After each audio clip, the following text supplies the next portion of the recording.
आदि में परमेश्वर ने स्वर्ग और पृथ्वी की सृष्टि की। उन्होंने सूरज, चांद, सितारे, समुद्र, पहाड़ और हर जीव को बनाया। फिर उन्होंने परमेश्वर ने आदम को अदन की वाटिका में रखा। यह स्थान स्वर्ग के समान था, जहां हर प्रकार के सुंदर वृक्ष और मीठे फल थे।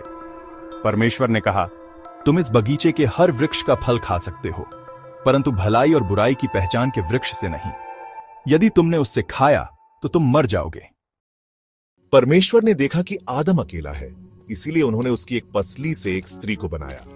आदम ने उसे देखकर कहा, यह मेरी हड्डी से हड्डी और मेरे मांस से मांस है, इसका नाम स्त्री होगा। ईश्वर ने सचमुच कहा कि तुम इस वृक्ष का फल नहीं खा सकते।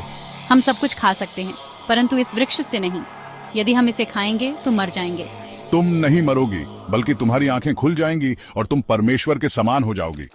जैसे ही उन्होंने फल खाया, उनकी आंखें खुल गईं और उन्हें अपनी नग्नता का बोध हुआ। वे शर्म से छिपने लगे। आदम, तुम कहां हो? प्रभु, मैं नग्न हूं, इसलिए छिप गया। क्या तुमने वह फल खाया जिससे मैंने मना किया था? तुम्हें किसने बताया कि तुम नग्न हो? यह स्त्री जिसे आपने मुझे दी, उसने मुझे फल दिया और मैंने खा लिया। सांप ने मुझे धोखा दिया, इसलिए मैंने खाया। सांप, तू शापित है। तू जीवन भर पेट के बल चलेगा और आदम और उसकी संतान तुझे कुचल देगी। हव्वा, तुझे प्रसव पीड़ा सहनी होगी और तेरा पति तुझ पर प्रभुता करेगा। आदम, क्योंकि तूने मेरी आज्ञा तोड़ी, अब तुझे अपने भोजन के लिए कठोर परिश्रम करना होगा और अंततः तू मिट्टी में लौट जाएगा। परमेश्वर ने उन्हें बगीचे से निकाल दिया और द्वार पर एक जलती हुई तलवार और स्वर्गदूत रख दिए, ताकि वे फिर से लौट न सकें।